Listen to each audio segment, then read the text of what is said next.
आदरणीय प्रधानमंत्री जी, आपको नमस्कार, सादर प्रणाम।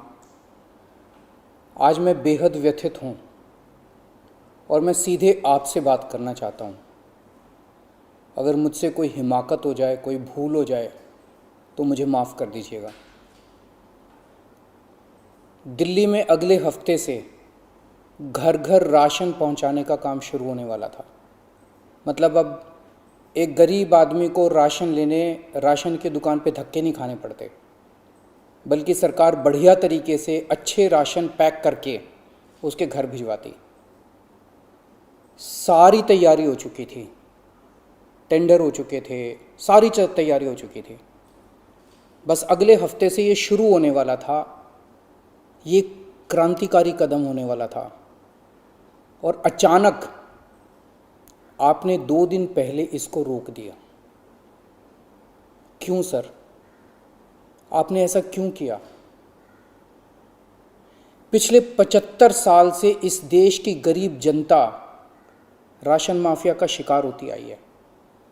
पिछले 75 सालों से हर महीने फाइलों में जनता के नाम का राशन जारी होता है, पर उनको मिलता नहीं है।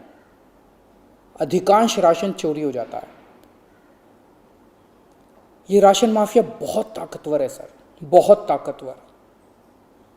आज से 17 साल पहले मैंने इस माफिया के खिलाफ आवाज उठाई थी, इस माफिया को ललकारने की हिम्मत की थी। तब मैं दिल्ली की झुग्गियों में, एक एनजीओ में काम किया करता था। उन झुग्गियों में गरीबों को उनका राशन नहीं मिलता था, उनका राशन चोरी हो जाता था। तब हमने हिम्मत की गरीब लोगों को उनका राशन दिलवाने की। नतीजन हम पर 7 बार खतरनाक हमले हुए और एक बार तो इन लोगों ने हमारी एक बहन का गला काट दिया, लेकिन भगवान के दया से वो बच गई उस वक्त। तब मैंने कसम खाई थी कि इस व्यवस्था को अपने जीवन में कभी ना कभी जरूर ठीक करूंगा। तब तो दूर दूर तक सपने में भी नहीं सोचा था कि एक दिन दिल्ली का सीएम बन जाऊंगा। पर कहते हैं ना कि जब आप निस्वार्थ भाव से कोई संकल्प करते हैं तो ऊपर वाला भी अपने तरीके से आपका संकल्प पूरा करने में मदद करता है। इस ब्रह्मांड की सारी शक्तियां आपकी मदद करती हैं।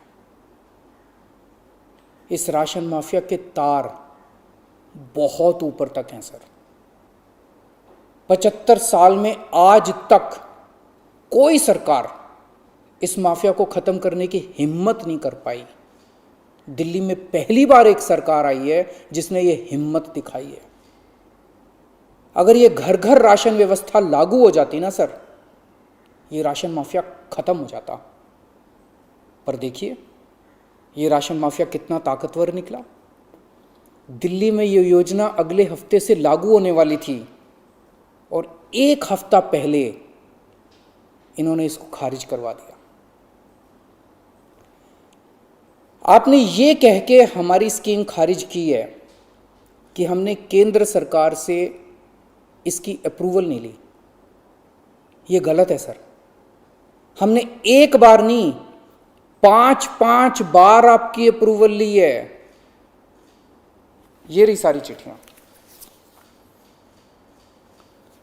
केंद्र सरकार को हमने इतने सारे खत लिख के बताया कि हम ये योजना दिल्ली में लागू करने जा रहे हैं। कानूनन हमें दिल्ली में ये स्कीम लागू करने के लिए केंद्र सरकार की कोई अप्रूवल लेने की जरूरत नहीं है। कानूनन इस स्कीम को लागू करने के लिए राज्य सरकार पूरी तरह से सक्षम है। लेकिन हम केंद्र सरकार के साथ किसी तरह का कोई विवाद नहीं चाहते थे, इसलिए हमने एक बार नहीं 5 बार आपका अप्रूवल लिया है सर। मार्च के महीने में हमारी योजना पे आपकी सरकार ने कुछ आपत्तियां लगाई, हमने आपके सारे ऑब्जेक्शन पूरे कर दिए। जैसे हमने इस योजना का नाम मुख्यमंत्री घर घर राशन योजना रखा था। आपने ऑब्जेक्शन लगाया कि हम इस योजना का नाम मुख्यमंत्री के नाम से नहीं रख सकते। हमारा मकसद अपना नाम चमकाने का नहीं था, हमारा एक ही मकसद था किसी भी तरह से ये स्कीम लागू हो और गरीबों को उनका राशन मिलने लगे। हमने आपकी बात मान ली, हमने स्कीम से नाम ही हटा दिया, और भी आपने जितने ऑब्जेक्शंस किए हमने सारे मान लिए। इस सब के बावजूद भी आप कहते हो हमने आपकी अप्रूवल नहीं ली। और कैसे अप्रूवल लेते हैं सर? अब और कैसे अप्रूवल लें? इस सब के बाद भी आपने ये स्कीम खारिज कर दी, क्यों सर? लोग पूछ रहे हैं, अगर इस देश में पिज्जा की होम डिलीवरी हो सकती है, बर्गर की होम डिलीवरी हो सकती है, स्मार्टफोन और कपड़ों की भी होम डिलीवरी हो सकती है, तो फिर गरीबों के घरों में राशन की होम डिलीवरी क्यों नहीं होनी चाहिए? सारा देश जानना चाहता है आपने ये स्कीम खारिज क्यों की सर? आपने ये भी लिखा है कि चूंकि राशन दुकानदारों ने दिल्ली हाई कोर्ट में इस योजना के खिलाफ केस कर रखा है, इसलिए ये स्कीम खारिज की जा रही है। इस बात पे आप स्कीम कैसे खारिज कर सकते हैं? ये राशन दुकानदार इस योजना के खिलाफ हाई कोर्ट से स्टे लेने गए थे, हाई कोर्ट ने इन्हें स्टे देने से मना कर दिया।